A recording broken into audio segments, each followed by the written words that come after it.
জুমার দিনে বেশি থেকে বেশি নবীর উপর দরুদ পাঠ করতে হবে। কোন দরুদ পাঠ করব? একটা সংক্ষিপ্ত দরুদ আছে, পড়তে পারি আল্লাহুম্মা সাল্লি ওয়া সাল্লিম আলা নবিয়িনা মুহাম্মদ, এটা পড়তে পারি। আরেকটা আছে আল্লাহুম্মা সাল্লি আলা মুহাম্মাদিন ওয়া সাল্লিম, এটা সংক্ষিপ্ত। আর যদি আপনার সামনে নবীর নাম উচ্চারণ করা হয় বলবেন সাল্লাল্লাহু আলাইহি ওয়াসাল্লাম। অথবা সবচেয়ে সেরা দরুদ হচ্ছে দরুদ ইব্রাহিম, আল্লাহুম্মা সাল্লি আলা মুহাম্মদ ওয়া আলা আলি মুহাম্মদ কামা সাল্লাইতা আলা ইব্রাহিম ওয়া আলা আলি ইব্রাহিম ইন্নাকা হামিদুম মাজিদ। আল্লাহুম্মা বারিক আলা মুহাম্মদ ওয়া আলা আলি মুহাম্মদ কামা বারাকতা আলা ইব্রাহিম ওয়া আলা আলি ইব্রাহিম ইন্নাকা হামিদুম মাজিদ। এটা প্রথম আমল, জুমার দিনে করবেন। এছাড়া প্রত্যেক দিন সকালে 10 বার এবং সন্ধ্যায় 10 বার করে দরুদ পড়বেন। তাহলে কি হবে? ইনশাআল্লাহ তাআলা আমরা সবাই কিয়ামতের মাঠে নবী সাল্লাল্লাহু আলাইহি ওয়াসাল্লামের সুপারিশ পেয়ে যাব ইনশাআল্লাহ। সুপারিশ সম্পর্কে একটা হাদিস শুনিয়ে দেই, যথেষ্ট হবে ইনশাআল্লাহ। নবী সাল্লাল্লাহু আলাইহি ওয়াসাল্লাম বলেছেন, আমার উম্মতের যে ব্যক্তি, যে কোনো ব্যক্তি, নারী পুরুষ, সাদা কালো, বাঙালি, পাকিস্তানি, আফগান, সিরিয়ান, যেখানকার মানুষ হোক না কেন, যে কোনো ব্যক্তি, সে যদি শিরিক না করে মারা যায়, আল্লাহর সাথে শিরিক করে নাই, এই অবস্থায় মারা গেছে, নবী সাল্লাল্লাহু আলাইহি ওয়াসাল্লামের সুপারিশ তার উপর ওয়াজিব হবে ইনশাআল্লাহ। ইনশাআল্লাহ সে জান্নাতে যাবে যদি শিরিক না করে মারা যায়। অন্য যে কোনো পাপ আল্লাহ যাকে ইচ্ছা মাফ করতে পারেন। আল্লাহ পাক আমাদেরকে শিরিক মুক্ত আমল করার তৌফিক এনায়েত করুন, আমিন। জুমার দিনে দ্বিতীয় আমল হচ্ছে আপনাকে সূরা কাহফ তেলাওয়াত করতে হবে।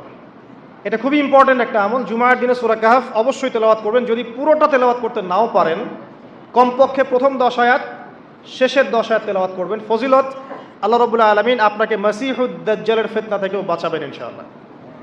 আর এখন আমরা দাজ্জালের ফিতনা যুগেই বাস করছি, কোনো সন্দেহ নাই। প্রতিটা সেক্টরেই ফিতনা আছে, প্রতিটা সেক্টর। এই যুগে বসবাস করে যে ব্যক্তি মনে করে যে আমি ফিতনামুক্ত একটা পরিবেশে বসবাস করছি, এর চেয়ে অন্ধ ব্যক্তি পৃথিবীতে আর কেউ নাই। আপনি আল্লাহর নূর দিয়ে দেখেন, আপনি দেখবেন প্রতিটা সেক্টরেই ফিতনা, প্রতিটা সেক্টরে। হোক সেটা কালচার, হোক সেটা এডুকেশন, হোক সেটা ইকোনমি, পলিটিক্স, ওয়ার্ল্ড অ্যাফেয়ার্স, পরিবার, যে কোনো জায়গায় দেখবেন ফিতনা, প্রত্যেকটা জায়গায় ফিতনা। তো এই ফিতনার যুগে বসবাস করে যদি আমরা নিরাপদ থাকতে চাই, তাহলে সূরা কাহফ তেলাওয়াত করতে হবে, কমপক্ষে প্রথম 10 আয়াত এবং শেষ 10 আয়াত। আল্লাহ পাক তৌফিক এনায়েত করুন, আমিন। আরেকটা আমল বলবো জুমার দিনে, সেটা হলো যে জুমার দিনে বেশি বেশি দোয়া করবেন আল্লাহর কাছে, কারণ এই দিনে 2টা সময় আছে, এই সময় দোয়া কবুল হয়ে যাবে ইনশাআল্লাহ তাআলা। আরেকটা আমল বলতে চাই, যদিও সেটার সময় আপনাদের আজকে চলে গেছে, সেটা হলো জুমার দিনে যে ব্যক্তি সকাল সকাল গোসল করে, আমি আরেকদিন খুতবায় বলেছিলাম, সকাল সকাল গোসল করে, আর্লি মর্নিং মসজিদে চলে আসে, আতর সুগন্ধি ব্যবহার করে, উত্তম কাপড় পরে, সবচেয়ে সেরা কাপড়টা পরে, মসজিদে আসার সময় আমরা দেখি যে সবচেয়ে নর্মাল কাপড়টা পরে আসে, এটা ঠিক নয়। আমরা এখানে আল্লাহর সাথে সাক্ষাৎ করতে এসেছি। আপনাকে যদি আপনার গার্লফ্রেন্ড এখনই ডাকে কফি হাউসে, আপনি সবচেয়ে সেরা পোশাকটা পরে যাবেন, তাই না ভাই? তার মানে যাওয়ার অভ্যাস আছে। বা কোনো বিশেষ ব্যক্তি যদি আপনাকে ডাকে, এমপি হোক, মন্ত্রী হোক, বা কোনো ব্যারিস্টার, কোনো স্যার, কোনো জজ, আপনাকে একটা কনভারসেশনের জন্য ডাকলো, আপনি সবচেয়ে সেরা পোশাকটা পরে যাবেন, তাই না? আপনার সামর্থ্য অনুযায়ী সবচেয়ে সেরা পোশাক পরতে হয় মসজিদে আসার সময়। খুযু যিনাতাকুম ইনদা কুল্লি মসজিদ, আল্লাহ পাক বলেছেন প্রত্যেকবার যখন মসজিদে আসবে তখন সেরা পোশাকটা পরে আসবে। তো জুমার দিনে সবচেয়ে উত্তম পোশাক পরে আসবেন। আসার পর সকাল সকাল গোসল করে, সুগন্ধি ব্যবহার করে, পায়ে হেঁটে যে ব্যক্তি আসে এবং ইমামের এই যে কাছাকাছি বসে, ইমামের কাছাকাছি বসার পরে খুতবা মনোযোগের সাথে শ্রবণ করে এবং খুতবার মাঝখানে কোনো কথা বলে না, কাউকে ডিস্টার্ব করে না,